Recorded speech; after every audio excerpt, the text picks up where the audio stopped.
Hello, this is the Stories Beside channel. I release videos every day for you. Subscribe and click the bell. Camille began to twist her head in front of the mirror, trying to see her hairstyle. The hairdresser almost pulled an extra strand of hair away from her and told her not to do it again. So threateningly she said, "Sit up straight, or you'll end up bald." "Miranda, I need to see what's going on. When I'm done, you can look at it then." Miranda was Camille's own sister, so she treated her like that. There were rarely any misunderstandings between them, and all disputes were settled by compromise.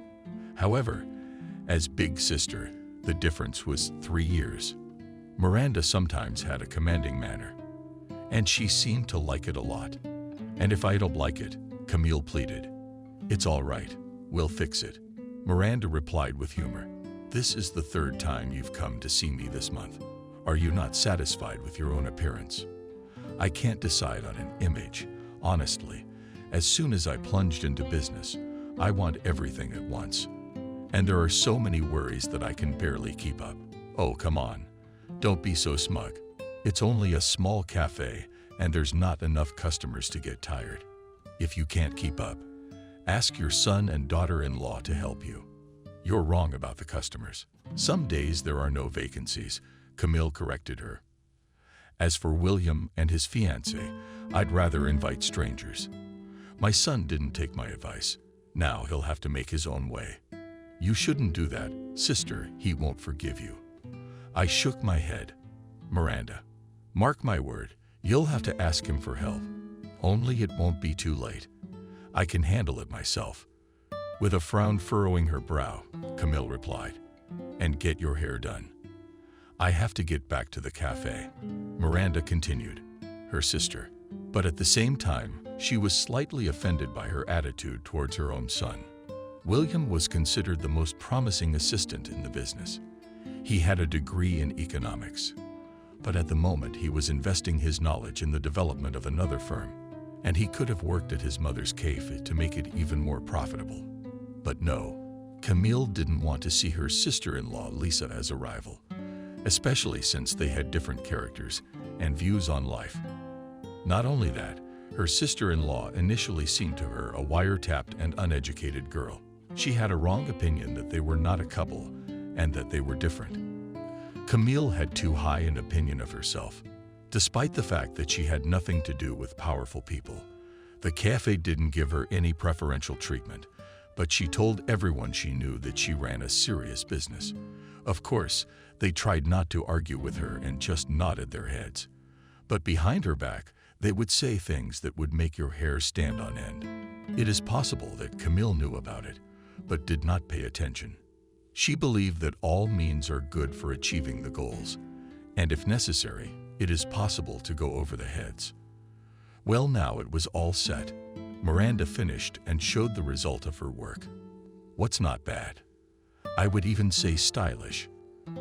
Camille replied with a bow of her lips, satisfied. "I tried. So you owe me a bonus." "All right, I'll tip you." "Well, thank you, and you're welcome." "What was that about?" "Your hair on your head." "You mean your hair?" Miranda waved her hand. "Oh, I see. Humor in all its glory." Camille nodded. "Then hold on, the Joker deserves it." She opened her purse and took out a $3,000 bill and handed it to Miranda. "You took it carefully and tucked it into your apron pocket. Thank you for such a generous tip." "Oh, come on. It's not like we're strangers, and I have something to pay with, especially since you got your hair done. I just made myself look like a real businesswoman. And now no one can say you're just a housewife." "They're right to a certain extent," Camille shrugged. "I spend most of my time at home in cafes and come back every other day, and then only for important issues and business meetings. But that's not the point. The main thing is that you like it. And think about your son. He's just starting his family life. He needs your support. We'll see. I can't promise anything. But by the way, I've done everything on my own, and nobody gave me anything for free. I had to literally grind my teeth to find my own piece of happiness." "Did you do the same with the cafe?" Miranda asked slyly. "I don't know what you mean." Camille shook her head. She pretended that she didn't get the meaning of the question. And about the money you used to open it. And it's not just a gift of fate, but a serious investment. Except if it doesn't work out, you know what's gonna happen. Everything will be fine. I'm sure of it. And there's no need to jump to conclusions. My cafe is just gaining momentum, and soon you'll see a real surge in traffic. People will be coming in from all over the neighborhood. Well then, I wish you success. Miranda hugged her sister and on full automatic fixed her hair. The bee had gotten a little confused. I'm sorry I got a little emotional with you. It's okay, I'm used to it. Camille waved her hand. You've always been big and fit, not like I'm skinny and short. You took after your mom and I took after my dad. And that's something to be proud of. You're right. They gave us a life and helped us make up our minds. Thanks again for the haircut. I'll stop by if I have time. Okay, maybe Saturday. Miranda sighed and shook her head as she looked at her sister. Apparently, she didn't like Camille's attitude toward life's priorities, and above all, her negative reaction to her own son, who had done nothing wrong, except that he had gotten together with a girl without listening to her advice. However, William was 25 years old, and he had every right to control his own destiny. After he started living with Lisa, he never asked her for money, all because he did not want to humiliate himself, knowing his mother's temper. Besides, he didn't want to look like a worthless man in her eyes. But what's interesting is that Lisa didn't reproach him for their humble existence. She herself worked at the market, traded things, and also earned in the general family budget. However, William was not in a hurry, and with the registration of relations, agreeing to a civil marriage. Between them, initially formed trust and mutual understanding, and Lisa calmly treated that as something William said, "We will have to live like this for 6 months or a year to save up for the wedding." And then he also made it clear that he would not go to his mother to beg for money. It's not to say he was proud. It's just that there was a precedent when he had to overstep his own principles. This incident happened right after graduation. William urgently needed money, and there were no other options but his mother at that moment. But after her answer, he lost the desire to turn to her for help for the rest of his life. She unashamedly said, "Son, you are an adult now, so solve your own problems and don't come to me for a handout." It sounded rude and hurtful. William didn't expect such a response. It was like he'd been hit with ice water. It turned out that he did not turn to his mother for help, but came to beg. And this is despite the fact that at that time she did not yet have a cafe, and she worked as an ordinary accountant at the factory. However, already at that time, Camille began to think of herself as a high-flying man, and did not pay attention to what they thought relatives and acquaintances. She had no remorse for her mistakes and missteps. On the contrary, she put them in the rank of gaining invaluable experience, and braved the fact that everything has its time.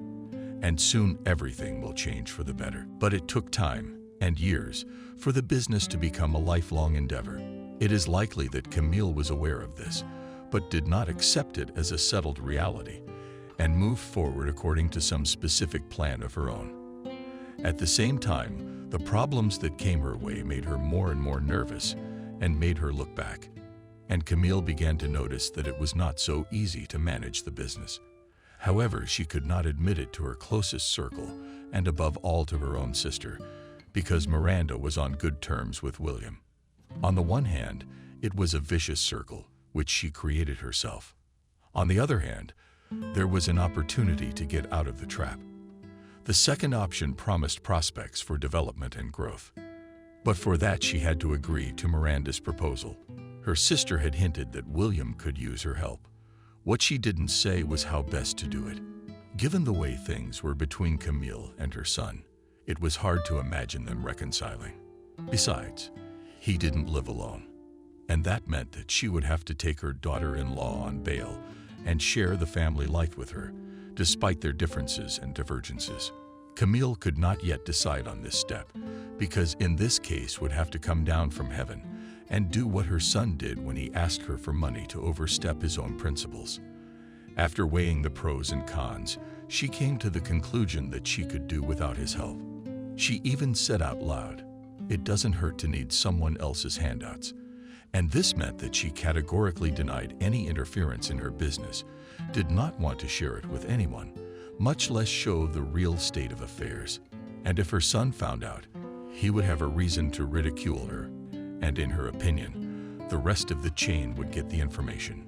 In general, Camille was so intimidated by herself that she didn't even want to hear about any help.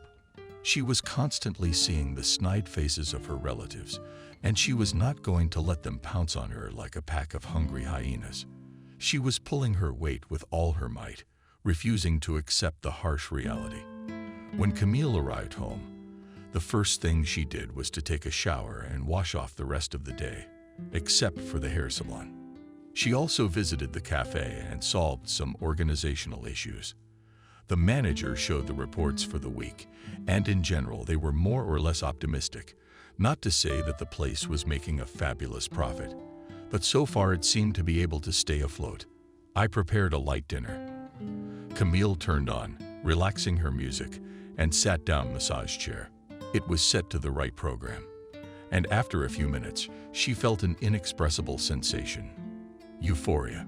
Such an impression as if she was in the tender hands of a real masseur. And he carefully, with extreme precision, relieved the tension all over her body.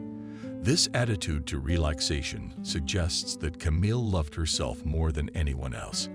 At the same time, selfishness partly offset by a cordiality to those who were on good terms with her. Well, or didn't try to put sticks in her wheels, and generally showed proper respect, even if one wanted to make remarks. Criticism hurt her ego, and Camille could lose her temper, regardless of personalities. True, quickly calmed down, realizing that this is not the way out. To some extent, she retained her common sense, and she did not allow herself too sharp steps. Restraint in her emotions sometimes saved her from the most disastrous consequences. What happened the next day, however, unleashed a wave of indescribable anger. Waking up at 10 o'clock, Camille planned to go out of town to her best friend. Miranda Long invited her, but they still could not meet. Now she had the opportunity to visit and talk about buying a plot of land. In her mind, she wanted to build a cottage and grow flowers there, so that she could invite her friends and acquaintances and brag about the blooming garden. But the trip had to be canceled because of an urgent call from the manager. Stephen was gasping for air as he spoke into the phone. "Camille, this is just nonsense. We didn't realize it ourselves. He came in and gave us a hard time, and he said we were gonna be in big trouble. Yeah, like they explained what happened in the exam." She gave the manager a hard time. "Oh, I'm sorry. I'm worried and anxious. The thing is, we got a visit from the SS, and they found some irregularities. If we don't fix them by tomorrow, they'll close the cafe." "What did you find?" "Stephen, open alcohol in the kitchen, ventilation problems, poor service in the lounge, and a few not washing their plates." The manager replied with a tremor in his voice, "But Emily and the waiters have nothing to do with it. They do their job properly. I have no complaints about them." Camille muttered angrily, "But Rick will have to be dealt with severely. I've seen him leave bottles open by the stove. I wouldn't be surprised if he's drinking them too. So what do we do now? We've got to get this fixed by tomorrow, or we'll have to close the cafe. And I'll figure something out. In the meantime, you clean up where I'm not needed, and don't let anyone slack off, or I won't see you, my staff, and I'll hire another team. All I have to do is snap my fingers. Yeah, I got it. You got it." The manager's voice was shaking, and it spoke of how he had become in the face of her threats. At the same time, the confusion from the first minutes of the conversation suggested to Camille that he was barely coping with the duties assigned to him, and he was bound to fail at some point. But what to do? She didn't know yet. However, certain thoughts were in her head, and the main one was to invite her son to help her. But before doing so, Camille intended to solve the problems herself and not to waste time. She called the inspectorate. The director of the organization answered and hinted at money. All that remained was to collect the necessary amount of money, hand it over to the right person, and that was the end of it. However, this option did not suit her, and all because she was afraid of the continuation of extortion. In other words, she would have to give a hand now, and then she would have to pay back all the time. But time was running out, and no one was going to forgive them for their violations. Not only that, but more serious problems could arise. Camille had already imagined what it would be, but there was nowhere to go, and she began to look in her notebook for her son's phone number. There hadn't been any calls lately, so it wasn't saved in the outgoing calls. But tears came to her eyes when she saw the signature, Sanulia. No matter what you say, but her heart felt her own daughter. And no matter what was going on between them at the moment, there was still a response, holding a pause as if it was the riskiest move for her. Camille dialed William's number. 3 beeps sounded before he answered. "Hello, I'm listening." "Hello, son. How are you doing?" "Hi, Mom. I'm fine. And if you mean I'm not starving and going around the world with my hand out, you don't have to worry, do you? We have everything we need to live." "I wasn't going to talk about that," Camille replied, and with barely restrained emotion, "I just wanted to know how you were doing. I don't need much, just a piece of your voice." "You heard my answer," William said unhappily. "Something else? Or can we stop talking?" "Wait, I have something to tell you. Just don't interrupt and take it seriously. I don't want you to feel like your mother was a helpless person. Are you in some kind of trouble? That's where you should have started. And don't think about how I'm gonna react, despite our differences. You're my mother, and nothing's changed lately." "That's good to hear, son," Camille replied, almost crying. "I thought you'd forgotten we were related." "No, Mom. But unlike you, I didn't put up barriers. And if you've called to ask for something, you can count on me. The thing is, William, my cafe needs a competent manager, and I'd like you to take the job. But if memory serves, you have a Stephen there. And he seems to be doing okay." "Exactly. It's like a problem shows up when you weren't expecting it." She interrupted her son. "Sometimes I think the staff create them on purpose. I don't think so. Although I don't rule out that some of them are negligent in their duties.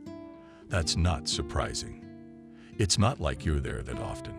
Well, they're feeling the pinch. I knew you'd say that. I never doubted your insight. So, what are you gonna do? Take over?" "I don't know. It's kind of sudden. Especially since I have a job." Stephen hesitated. "I need to think about it. Besides, you know I'm not the only one who makes decisions.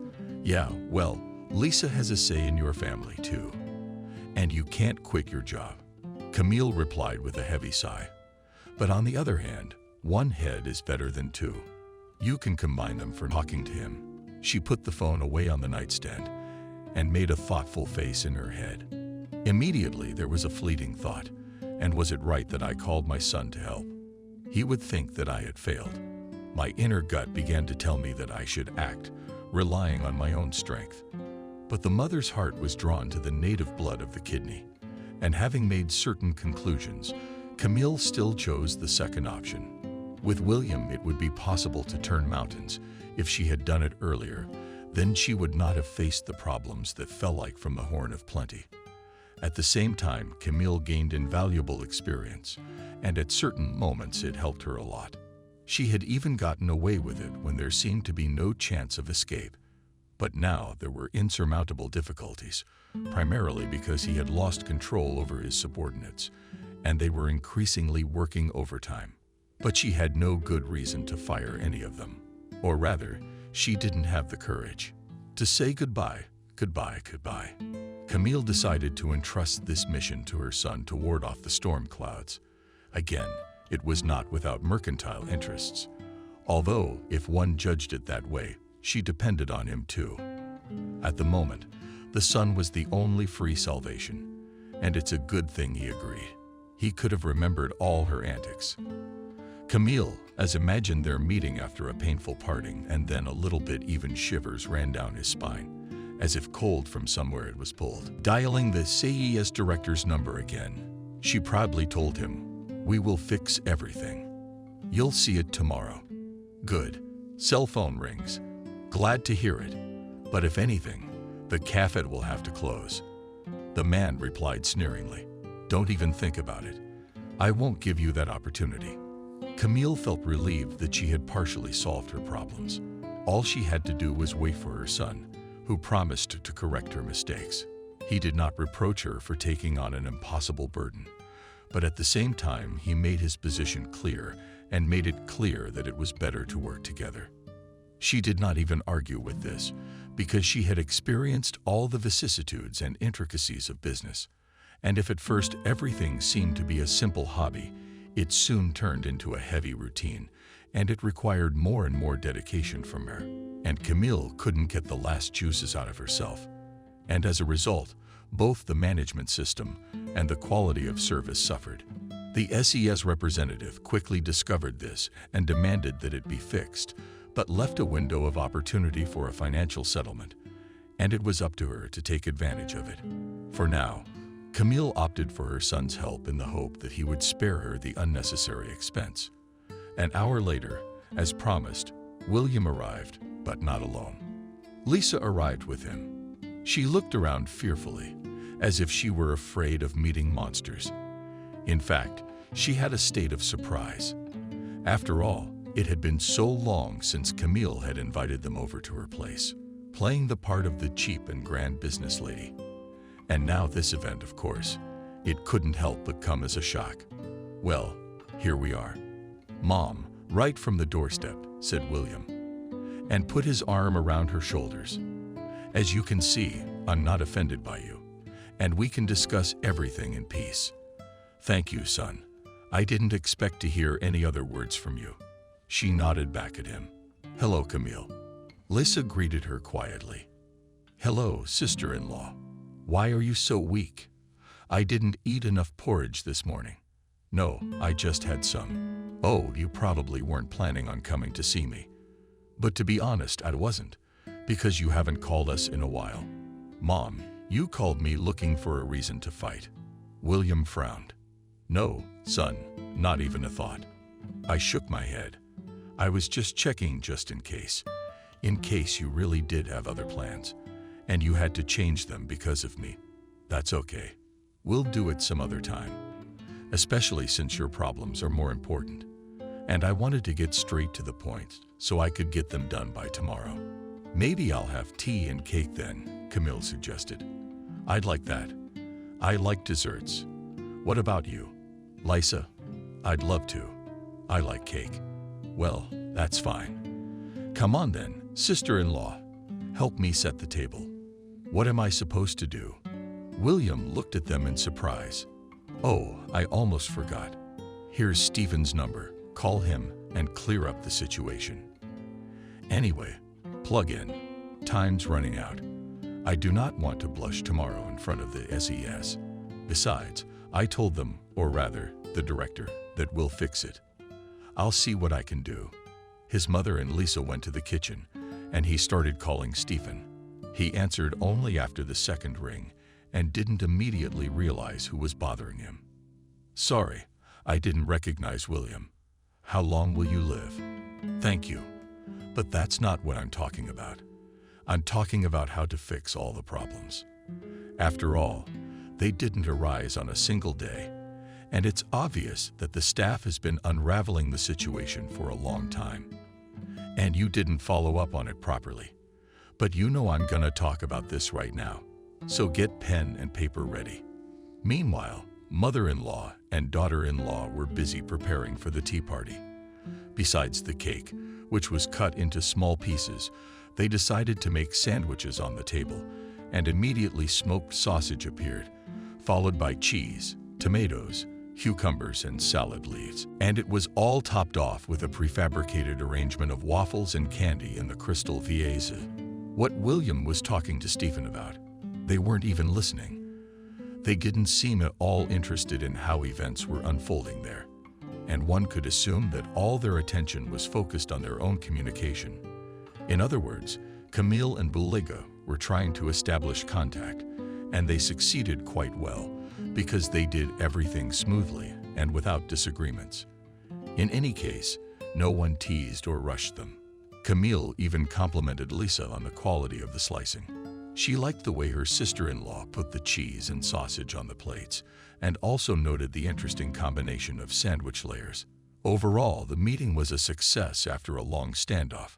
Although, to be honest, Camille was worried that they would not find common ground and fight in the first minute. But that didn't happen, and the storm clouds had bypassed them. Looking at the treat, she smiled contentedly and said, "I definitely like our tandem. What do you think?" "I think so too." "I agree," Lisa nodded. "All the more so because you were kind to me and didn't throw me out on my doorstep." "Well, how could I do that?" Camille shrugged. "Invite you in and then walk out the door." "No, I've never stooped so low as to go to all that trouble." "What happened with the cafe?" "It's just little things, but they need to be dealt with.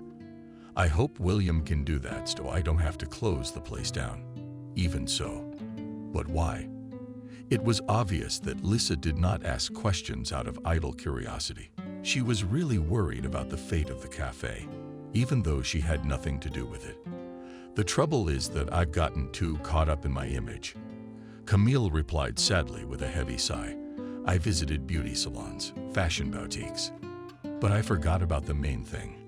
Cafe requires attention, like any other business. And if you let everything go, then you can say goodbye to wives and money." "You're right. You need control everywhere. It's hard to imagine stability without it. I trade things at the market, and it seems to be nothing complicated. But if I get distracted, I lose part of the profit or goods." I heard William's voice, and that's where the conversation had to stop. Anyway, he and I solved the main problems, but I still have to go there now. I want to make sure that my words have reached their intended recipients, and if you'll let me, I'll assign individual tasks to the staff. "Well done. You can see that there is a commercial spirit," she praised her son. "And who do you plan to punish?" "Well, to think with their heads and work on their conscience. I don't know yet.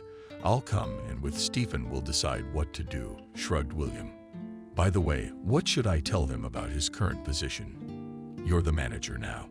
And if you think he'll be useful, keep him as an assistant." "I will." "That's exactly what I was gonna ask you. The kid's not bad. From the way we talked to him just now," he answered clearly. "He was nervous though, but it's no big deal. And as for those who caused the trouble, I'll find a way to talk some sense into them without negative consequences. Everything is in your hands." "Go ahead," Camille nodded. "You have broad authority. Think of it as acting on my behalf." "It's a deal." "Then I'll go right away." "What about the cake and sandwiches?" Lisa asked in surprise. "I'll come back and eat. If you leave some for me." William smiled and kissed her on the cheek. "And Mother?" "Yes, I almost forgot. You can go now. Lisa and I will take care of her." Looking at his watch, William furrowed his brow. "What were you thinking about for a minute?" Then waved his hand at them and left the apartment. At that moment, he had only one thought to solve his mother's problems and get home as soon as possible. Though she didn't persecute, he still felt out of place, burdensome and onerous.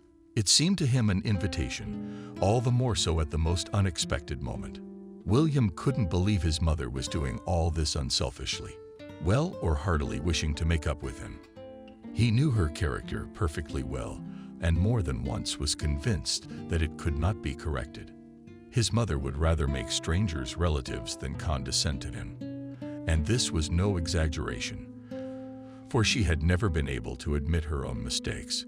As soon as she had a problem, she immediately turned to her son for help, but not even a word about the fact that she acted very meanly towards him and his fiancée. It was not in her speeches, only restrained emotion and pleas for help. You see, business was starting to fall apart, and something had to be done. William agreed to help without any preconditions. He only hinted that he would solve her problems in his own way. Otherwise, as far as personal relationships were concerned, he remained modestly silent. And that only earned him points with his mother. In fact, he did not say sorry, but "You spit in my soul, and I will not save you." No such words came out of his mouth. On the contrary, William felt her distress and came without delay to take the situation into his own hands. But he brought Lisa as a symbol of the family relationship. It was necessary to let the mother realize that they are with her as a whole, love each other, and are not going to part. In addition, the wedding was in the plans as a finishing touch, as well as the beginning of a new path in their lives. And naturally, it would not do without children. In any case, their birth William did not reject, only suggested Lisa, first to get a little stronger and on her feet. It was necessary to prepare carefully for the replenishment, so as not to meet him with empty pockets. After he left for the cafe, Camille, in her right as hostess, placed the tea into mugs and set out a stick of cream. It smells so good. It's like it just came from the plantation. I always buy only the highest grade. And in a familiar tea shop, she boasted to her daughter-in-law, "We don't drink the expensive kind, but it's good too." Lisa shrugged. "That's okay. You've got it all ahead of you, and I didn't come to it right away either." On the other hand, it's all about brains. If they work properly, you can achieve a lot. Not everybody can do what you do, even with a bright head. I think it's important to have support in the beginning. And if you don't have that, it's hard to make your way in life on your own. Nonsense. And I did. And you and William will do great. But you're gonna have to work on yourself. What do you mean? Lisa's eyebrows furrowed, sensing a catch. Yeah, relax. I just wanted to tell you not to stand in one place, she clarified. Her argument. You need to develop, to gain knowledge, a new profession, finally. Well, I'm not sitting at home working. That's understandable. But the market is not the end of the world. You're not going to spend your life selling things. I guess not. But I haven't thought about it yet. Lisa shrugged. You should. Otherwise, you'll regret the opportunities you missed. Taking a sip from her mug, she added. And the best thing is to change your line of work. I don't have a college degree, so a job in a prestigious company is out of the question. Why are you so down in the dumps? You can start small, like waitressing. Are you by any chance referring to your cafe? Lisa asked with a smile. To be honest, yes, especially since William has already agreed. Now he's just getting up to speed and becoming a full-fledged manager. I want to expand, and with the state of affairs as they are at the moment, it's hard to dream of anything. Maybe I can do it, but it takes practice. I've never worked in the service industry. There's a first time for everything, even when we're first born. Don't think that I'm offering you a waitress job on purpose, and you'll think that your mother-in-law is sending you to the bottom. You didn't start out on the top either, Lisa reminded her. So why should I take offense to that? Every job is honored. It doesn't matter what you're doing at the moment. If you're honest and conscientious, there's no talking. Just respect and gratitude for that you don't have to worry about. I don't hurt anyone with money, Camille smiled. All my employees are paid on time and none of them has ever complained. I'll have to have a word with William. I think he'll be pleased to know that his wife has decided to work with him. So you're saying he's definitely going to be the manager? I'm pretty sure of it. Camille declared proudly. There's not much money to be made at the firm where he works now. And I have the opportunity to move up. Where else? Lisa was surprised. For example, as a cafe director or even owner. Time will tell. It all depends on him. Will you be without your business? No, everything will stay with me. I'll just open a new outlet and manage it there. Because I've agreed to do it as a combination for now. Stephen will stay on as an assistant. See if we can get the cafe out of the doldrums. You have such grandiose plans. It's heartwarming. Lisa smiled, and her eyes sparkled. So I didn't invite you here for nothing. The result is obvious. Camille nodded, and they even clapped their hands. William won't be able to quit right away because he has to test his own strength. But you can start waitressing tomorrow. Thank you, Camille. That's so kind of you. I'm speechless. How can I express my gratitude? Do a good job, and that will be enough. Oh, and love my son without cheating or lying. I wasn't going to do that. With a kind of resentment in her voice, Lisa replied and pouted her lips. Well, don't be offended. I didn't say it out of spite. Camille ran her hand over her head like a mother. But it's important to me too that William be in good hands and not to know grief, as families do when trust fails. And in its place comes meanness and betrayal. Yes, I hear you.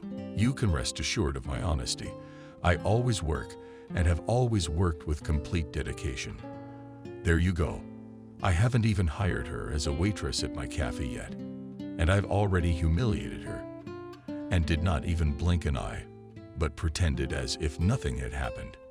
It is possible that her employees did the same to her, because she did not put them in anything, but decided not to talk about it yet. It was only in a private conversation with Stephen that her son found out, and frankly, he was shocked. True, he did not abandon the case halfway through and brought it to its logical conclusion. In fact, he saved the cafe from closure, and the mother helped to save her reputation. After all, about her could go bad word of mouth, and then the customers would have stopped coming. That seemed to be Camille's greatest fear, not that she had offended her sister-in-law again. It didn't make her feel unbalanced or even compelled to apologize, as she should have done, especially since she knew how the relationship between Lisa and her son had developed. William almost carried his wife in his arms, blew dust from her, and made her happy with his successes at work. Together, they were willing to go to great lengths to achieve their happiness. Let's eat another piece and leave these for William, Camille suggested, looking enigmatically at the cake. I second that, nodded Liza. And while they were enjoying the dessert, William was giving a lecture to the staff, but not threatening them with dismissal, but asking them to get smart. Yeah, you gotta realize you can't relax. You're gonna be looking for a new job later, so we should just put in our applications right now. They all asked him. No, you don't have to do that yet. He shook his head. But if you don't get smart, my mother will throw you out on the street and not care that some people have families and financial problems. We understand, William, and we'll try to live up to that trust. Good. Especially since Stephen is staying with you. Yes, he'll be my assistant, but other than that, he'll have the same responsibilities. And believe me, I'm not going to humiliate any of you. We will resolve all issues through compromise, Stephen added. And no problem will go unaddressed. Yes, that's right. And now we need to close the cafe for preventive maintenance and put it in order. Tomorrow, representatives of the Sanitary and Epidemiological Service will come to inspect the place. We must make sure that they did not find a single comment or violation. We'll do our best. Maybe you can rely on us. Again, the staff replied in unison and began to put things in order. You see, and no one had to be punished. William looked at Stephen and patted him on the shoulder. How will you explain Camille to your mother? I'll say that I solved everything peacefully and without firing anyone. I'm not in favor of radical methods, although I will not hide that when I was going, I wanted to make a mess. But then I came, assessed the situation, listened, and came to the conclusion that my mother is not a gift either. On the one hand, yes, but Stephen hesitated, trying to find the right words. But she's the owner of the cafe, and that says it all. William interrupted him, and at the same time logically completed the phrase. That's what I meant. And you will be combining, as I understand it. Yes, that's right. And then we'll see. I'm in no hurry. No one's pushing me around at my day job, and the management respects me, so I don't see the point in changing anything yet. Isn't that like the horse in the crosshairs thing? Stephen said and smiled embarrassedly, something like that. Now go command the team and deal with the ventilation today. The repair crew will be here soon. I've already put in a requisition. I'll be expecting them any minute. And don't forget about the alcohol. Don't let that guy touch it again. What if you do? The first time lying down, he won't understand. They'll kick you out. We don't want any trouble. What if he gets drunk in the middle of the day and shows up like that in front of the guests. There will be a scandal, and with a blow to the reputation of the cafe, nodded Stephen, and even a little sweat, imagining such a picture. I'll be sure to keep an eye on him to make sure he doesn't do anything wrong. That's good. Keep up the good work. I've got to go. Goodbye, William. And thanks for your kindness. Come on, we'll make it up to you. Today I helped you. Tomorrow you'll do me a favor. William was kind to Stephen, and Stephen was pleased. He didn't have to pack up and leave the cafe. In addition, nothing out of the ordinary happened, although the son of the landlady wanted to publicly punish someone. But it didn't happen, because Lisa kept him from taking rash steps. She understood more than anyone else what respect and honesty were. And if she heard negative things about herself, it didn't mean that she had to mirror them. Lisa did not allow herself to use profanity because she considered it a sign of ignorance and tried to keep her emotions in check, even if she wanted to take them out on someone. She would endure the inner pain and simply walk away in silence. William knew this and was careful to say every word. That was the basis of their family relationship. Coming home from the cafe back to his mother's house, he had no idea what she would tell them. Even more surprising was that Lisa had been supportive, even though it had never been idyllic between them before. And with his new worries, it was a serious test for his nervous system. At the same time, he did not risk dissuading his wife from her decision. "I'm shocked, to be honest. I didn't expect it," William said. After Lisa announced the offer of a waitressing job. "Why not? Better than standing in the market," Camille shrugged. "Besides, they pay tips, and not bad ones at that. Sometimes, and not a day's wages exceeds." "All right, let them try. If they don't like it, they'll leave."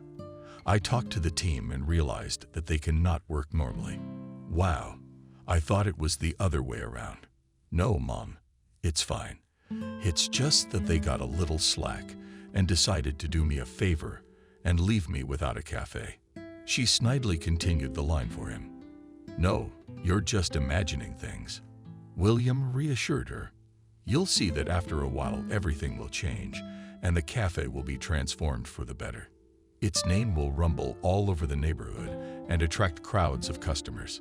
I'd like to believe that, especially since I don't plan to close. I need a new location to keep growing." "Yes, William." Lisa nodded. "Your mom wants you to take over the cafe in the future and run the new place herself. It's like the plan of the century. I can't add or subtract." "Well, let's not get ahead of ourselves. We'll see what happens. But for the near future, representatives of the SES or any other inspection organizations will definitely not bother your cafe. Consider it already yours." I decided so. Camille moved to him a plate with a piece of cake. "A treat. Lisa and I have had enough. And there are sandwiches left if you want some. You can eat at my place. You won't have to cook anything." "Thank you. I really did work up an appetite." William enjoyed the cake, but he looked at his wife and mother. Her bad character and the situation didn't add up. It was too sugary. Everything looked as if a thick layer of honey had been smeared on, but there was still tar underneath. And if it was not removed and checked at once, then at the very end one could come across bitterness and humiliation. Thinking about it, William decided not to jump to conclusions. It was one thing for his wife to want to work in the cafe, but it was another thing for her mother to treat her the same way. After all, judging by what he had heard from the staff, he could expect anything from her. And that was worrying, because she hadn't worried about her daughter-in-law's future before. And this is so generous. It's like a free cheese in a mousetrap, but no trap.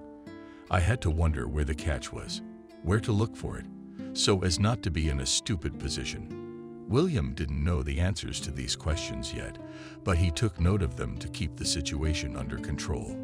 He didn't want to be left in the lurch and lose his wife. Lisa was an impressionable person, and sometimes she took events to heart. William, of course, tried to explain that it was not necessary to let everything pass through him, but he realized that everyone's state of mind was different. and it was impossible to predict in advance this or that reaction. So it turned out that one hand pushed his wife into the maelstrom, and the other sought to protect her from trouble. And it seemed that there had been no significant shocks lately, except for minor incidents in public places. Lisa, every now and then, got into curious situations. Not that she provoked them on purpose. They just sort of found her. I remember how she once helped an old man and picked up a purse from the floor of the bus, which he dropped. So instead of thanking Lisa, the old man scolded her for embezzling his change, even though the wallet was empty. Only documents were there. It was hard, but the old man was calmed down. Just before he left, he suddenly remembered that he had taken money for exactly 2 trips. At that moment, Lisa almost sobbed, but she pulled herself together in time. And all because the old man apologized. The incident was over, but it still left a residue. Since then, she's been cautious of any good intentions. Surprisingly, she was sympathetic to her mother-in-law's proposal. She didn't analyze and compare facts. In general, she took her word as a native person, despite the fact that she and William had been at odds until recently. On the other hand, she could not hold a grudge for long. She had a tremulous and tender heart, and the residue of any unpleasantness had dissolved. And Lisa was like a dandelion again. Anger and hatred didn't take root in her soul. They a priori did not find a source of realization to strike an unexpected blow. William, having recovered from the cake, ate his sandwiches, and as he drank his tea, his mother suddenly asked him, "Listen, son, why don't you and Lisa move in with me? Interesting movie, but we'd rather stay at home for now." "We'll live," he answered, and inwardly tensed at such a proposal. "Well, look, if you think so, I'd be glad to see you. We need time. Such questions are not solved in a hurry." Lisa supported her husband. "Sooner or later you'll formalize your relationship," Camille continued, "and I'd like to see you two together all the time. That way there will be harmony in the family, and it will be easier to help each other. We'll think about it, especially since we're used to the way of life we have between us," William replied, and thus drew a line under their conversation about a possible move. And I realized I wouldn't insist. Decisions like this take maturity. And as my sister-in-law rightly said, it's best not to get emotional. Yeah. They're not the best counselors in this case. I agree, Lisa nodded. "Well, shall we pack up then? Thank you for your hospitality. Everything was delicious." "Aha, apart from the cake and sandwiches, I didn't offer you anything. The whole day just kind of flew by." "That's okay. We didn't come here to eat.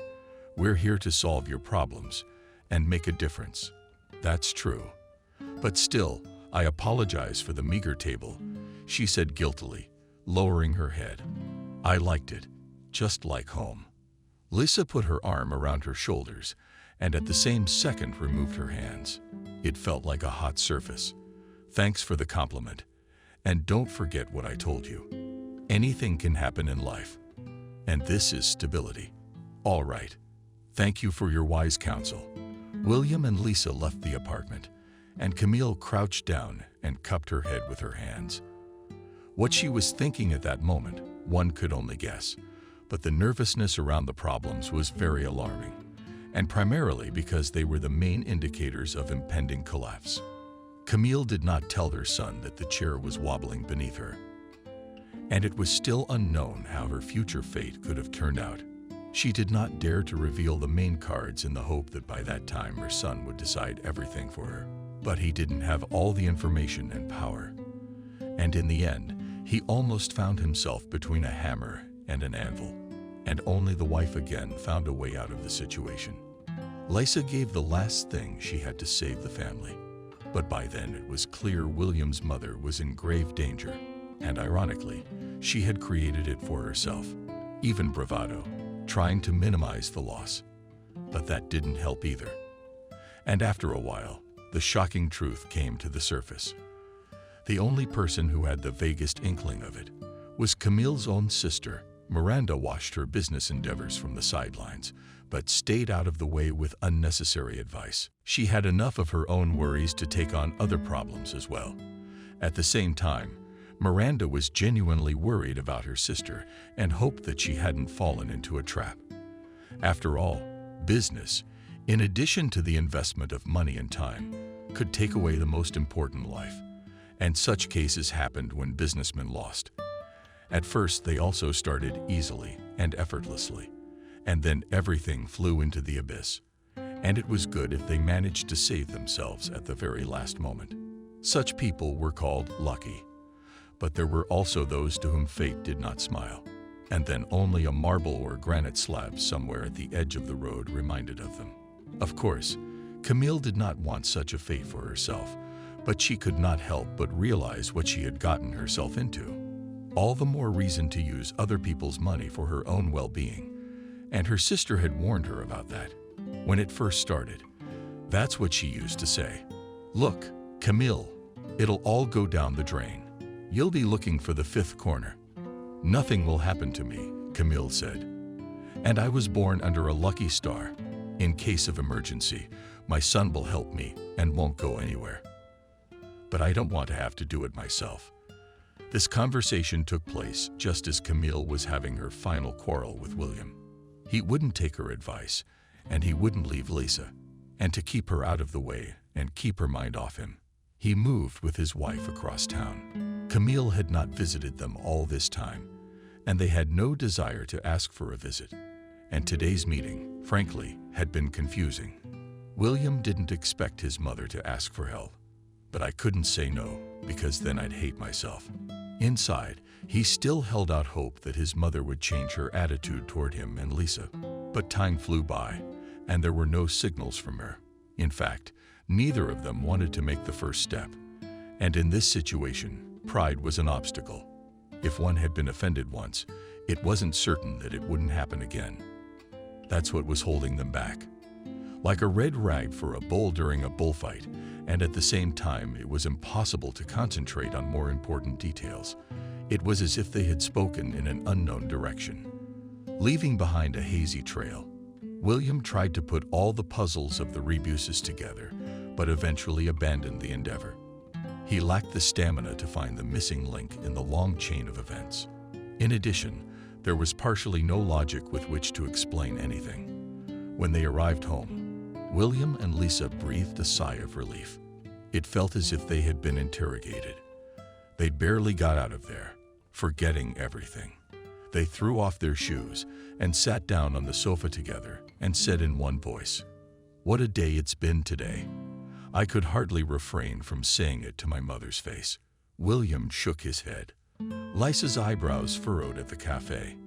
"No, about the natural relationship, I thought it was strange that she would take such a step. She said she'd never turn to us in her life, and she said a lot of other things. But we're not vindictive people, and we found the strength to forgive your mother. She's not a gift, but she's not a stranger to us. I haven't seen her eager to be related to us lately." William's hesitating. If you think that a couple of words spoken on the fly is a sign of kinship, you are mistaken. But what is it really? Did your mom try so hard? Are you looking for a black cat in a dark room again? Yeah, because I don't believe she's sincere. I helped her with her problems at the cafeteria. I'll let her work it out from here. So you didn't do everything angrily? Lisa asked and shook her head.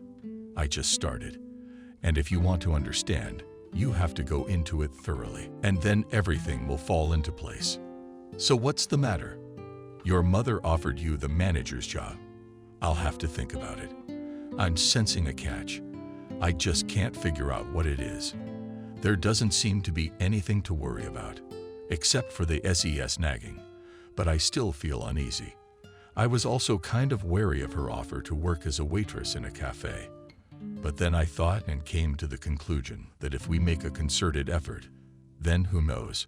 Suddenly, the establishment will really be ours to roll up our lips. Mother would never go for that, even though she promised a gold mine. William put her down. I think we should be very careful with her. But you heard her offer to sign the cafe over to you. Lisa stood her ground. That's right. And that's what worries me the most. Why hasn't she had that idea before? You don't think my mother wants to get rid of all her problems in one fell swoop? I don't think so. I mean, aside from those SES complaints you've practically dealt with, there's nothing there. Where would they come from? Besides, she would have told you about them. Yeah, Lisa, we've been living with you for almost a year, and I still haven't realized that my mom knows how to manipulate people. I didn't even realize it. I shrugged. That's what was going on today. And you left. William poked fun at her and accepted a waitressing position. So you didn't refuse to help her either. I told her not to go. What did you say? Yeah, you're right about that. We both let her talk us into it. And the interesting thing is, nobody forced us to go. If you're lucky enough to be born with the gift of persuasion, you use it all your life. Let's give it a shot. You'll combine your day job with running the cafe. I'll start working as a waitress. I can quit the market tomorrow. The owner won't be upset.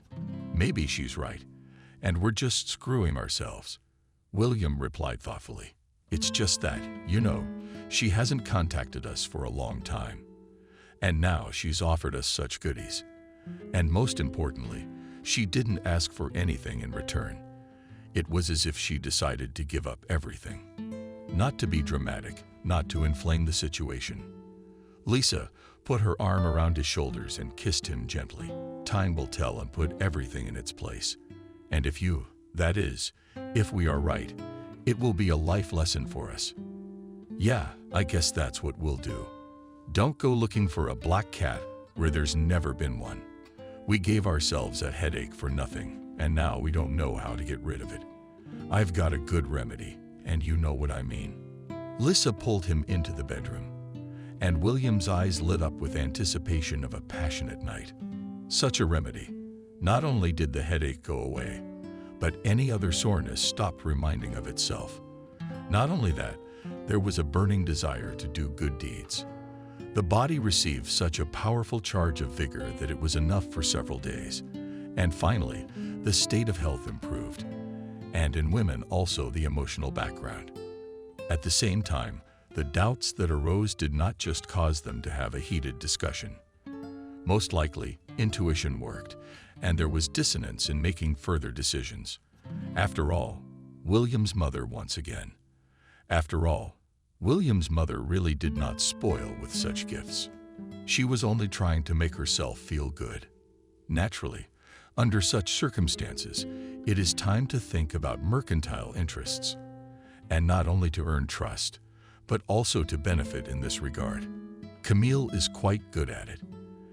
At the dawn of creating a business and opening a cafe, she did not think about the difficulties she would have to face, and the first alarm bell in the form of a half-empty hall at rush hour forced her to take extreme measures. She started spending money unnecessarily, and that led to some accounting irregularities.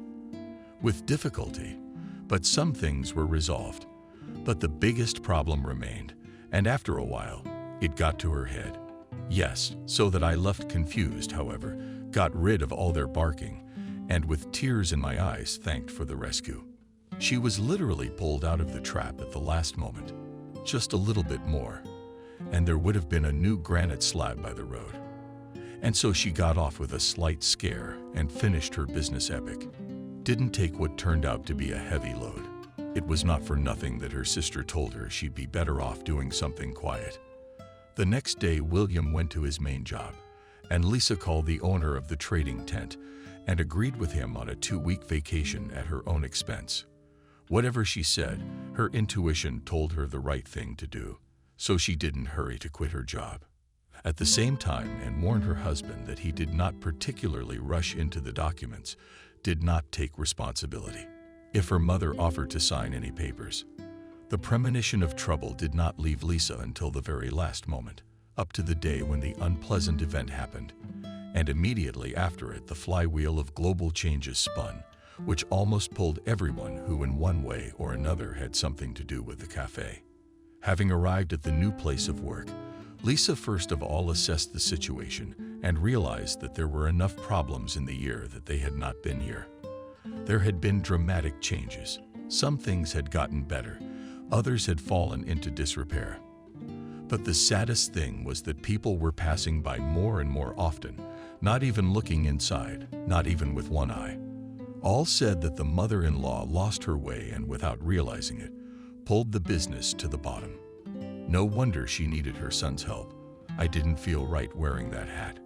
I thought I had the strength to cope with any problems, but it turned out to require courage and fortitude. And so she stalled out. Opening the glass door, Lisa entered the cafe, and when she saw her mother-in-law behind the bar, she said hello loudly. "Good afternoon, Camille." "Hello, sister-in-law. You haven't decided to take me up on my offer." "Yeah. What have I got to lose? It's not my last day." "I live in." She shrugged her shoulders and announced the hall with a look. "What about the market? You won't regret it," with a squint. My mother-in-law asked. "No, it's all right. It's not a big loss. Besides, you promised career advancement. And that's the most important thing at my age. I like the way you think. And if you finally decided to work for me, I'd love to introduce you to the team. You have to start somewhere."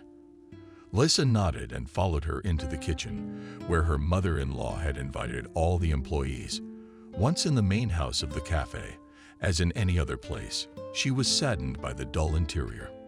Not to say she had the professional skills of a designer, but not gloomy. And even the incongruity at some points was just conspicuous. And that said that the hostess had no taste at all. But at the same time, her home was in perfect order. And in this regard, I wondered if she valued the reputation of the cafe at all. After all, everything starts in the kitchen. But Lisa decided not to say it out loud, so as not to incur the unjustified wrath of her mother-in-law. Today was to be her first day of work, after all. It was not enough for them to quarrel over nothing and then become blood enemies for the rest of their lives.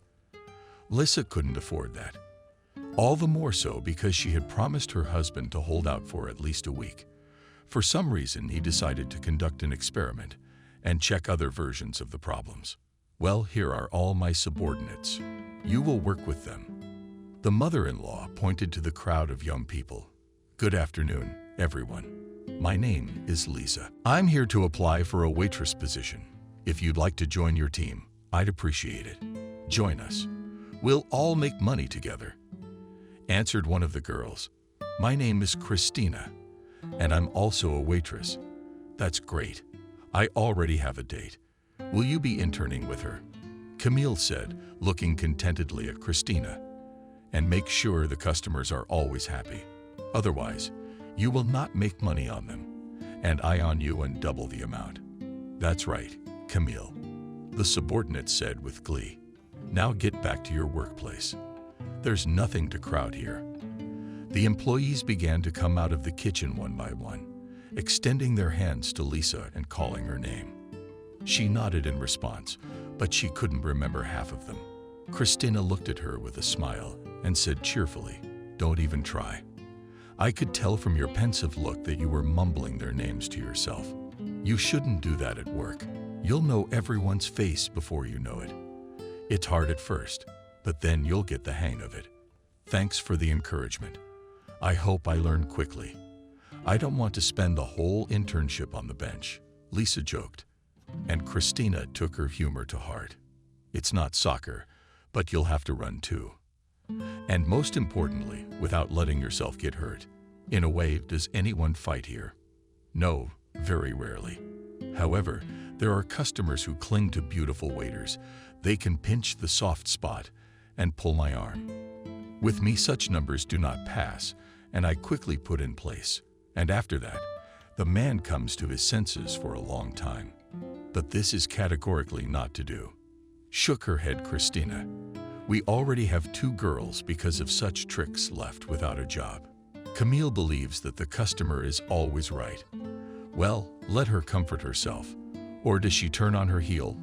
I don't want any clients like that. And I'm not gonna let you get your hands dirty. Your business. And I told you, if you want my opinion, you won't last long with that kind of attitude. We'll look proudly in the mirror, Lisa. As they say, the eyes fear the hands. Confidence that she will succeed." Christina surprised me. After all, she came to the conclusion that it would not run away on the first day. But no, it didn't, and Lisa even managed to earn her first tip from a generous client. They, of course, were much less than the rest of the staff, but still pleasantly pleased. It was her first day and a small bonus. Praised her mother-in-law, appearing in the hall just before closing time. If you keep this up, you'll soon be earning more than your husband. Camille almost hesitated at the last word. Apparently, she wanted to say more than my son. But she realized it in time.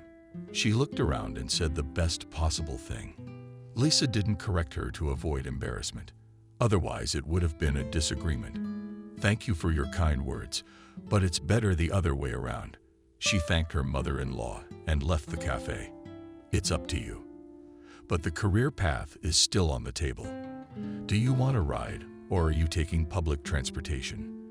The bus, Camille, the bus. It's more convenient for me. Okay, well, I'll see you tomorrow. She waved goodbye and added, William, say hi and thank you for your help. I will.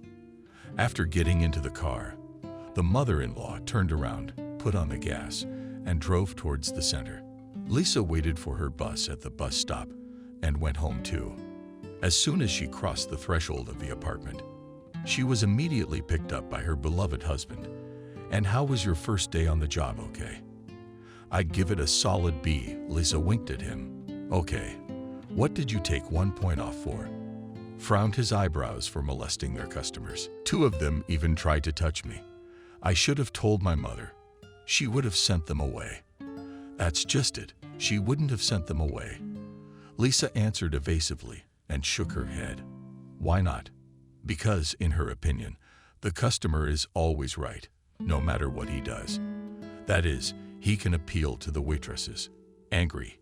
Asked William. It turns out it is. Especially since they're used to it. Lisa shrugged. It's awful. You shouldn't have gone there in the first place. How's it going with you? Did you find out anything? Not yet. But when I was doing a remote report on my mom's computer, I noticed a folder with a password. It had an interesting name, X-Day. What does it mean? I'm not sure, but I'm guessing it holds something important. Best not to touch it. You'll end up getting blamed for it, she told him. That's what I thought. But you should be careful too.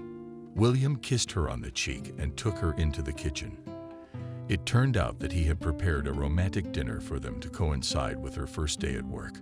Lisa blushed and kissed him heartily on the lips, neck, and chin. In general, everywhere her lips reached. And this was the beginning of a stormy continuation of the emotional outburst.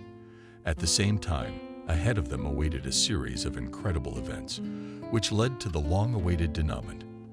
After all, they so zealously wanted to find out what was hiding in this cafe, and what skeleton was hidden in the closet under a heavy burden.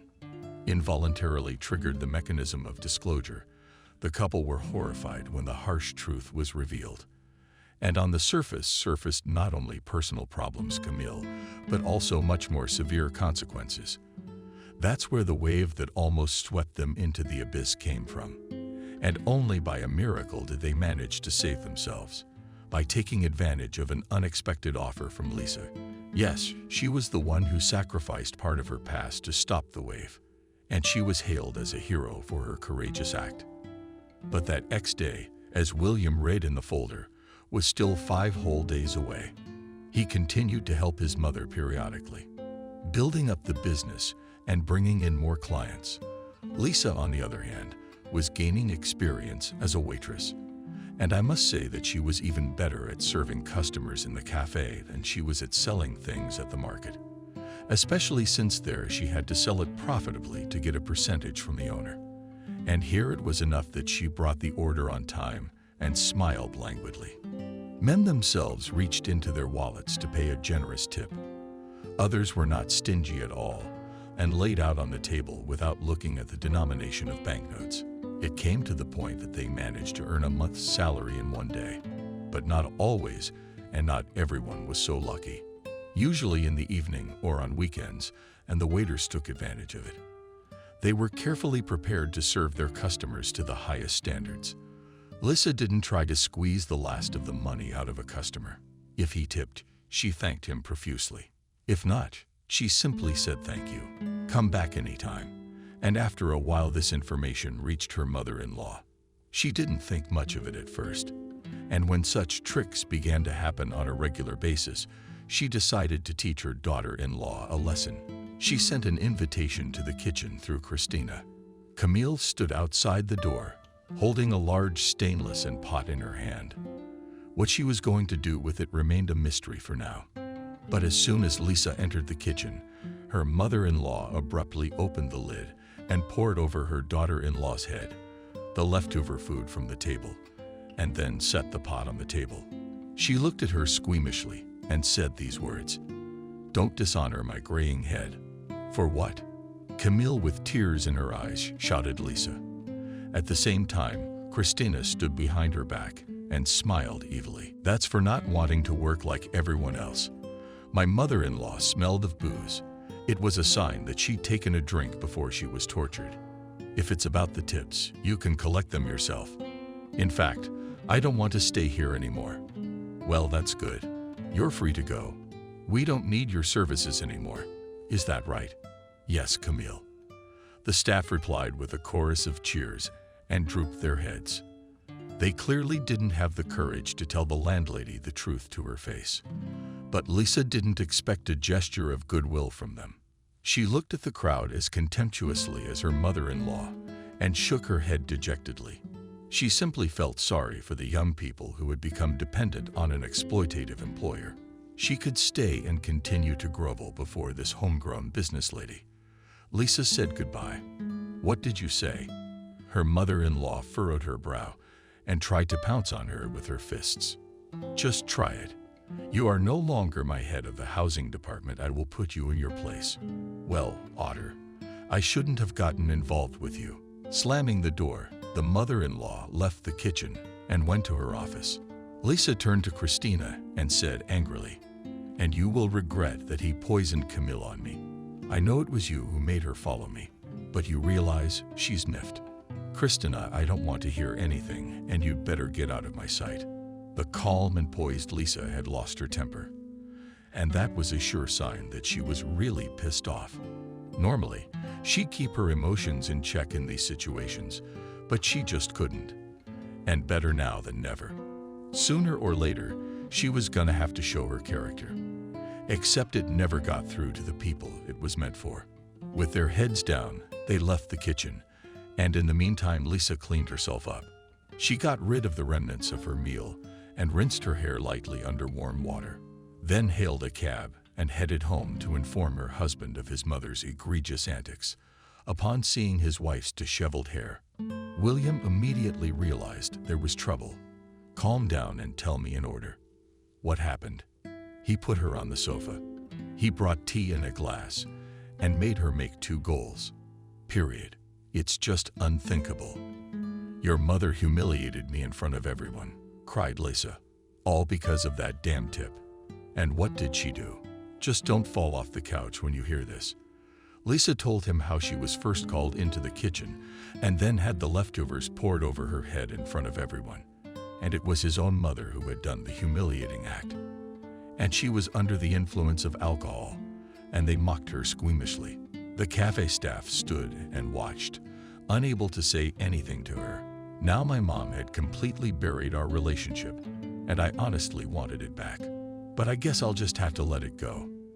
And most importantly, I'm sending her a gift. Make her happy. Maybe one last time before she loses her business. "What are you talking about?" With concern in your voice, Lisa asked, and even stopped crying. "They say that's how the attendance will drop. That's all." William shrugged and winked at her. "I see, but she'll have to make her own way." We agreed to help her, and in return we were humiliated again. In fact, William hadn't told his wife about the gift he'd sent her mother. The thing is, he managed to find the password to that encrypted folder and find out all the information it contained. To be honest, he even felt bad about what he read. However, William did not dare to sound the alarm because he realized his mother's cunning plan. She did not just want to register the cafe on him. She needed to get rid of a lot of problems, and first of all, somehow put the creditors on a false trail. She borrowed money from them for the promotion at a high interest rate, and all because the lenders turned out to be gangsters. They laundered money this way. But they did not even think of forgiving debts, regardless of the gender and age of the borrower. They didn't care who they beat the money out of, as long as they got their money back. Camille fell into a trap after William withdrew his support and also removed all his work from his computer. She began to have global problems. There were fewer and fewer visitors day by day. Profits were gradually declining. But X day, on the contrary, was approaching. And the less time there was left, the more anxious she became. Camille was worried sick, and when the bandits called and demanded to return the debt, she panicked and turned to her son again. But William wouldn't hear of it. "You're the one who ruined a good cause. We went out of our way to help you, and you took it upon yourself to humiliate my wife. Well, forgive me, you scoundrel. I'm ready to make amends."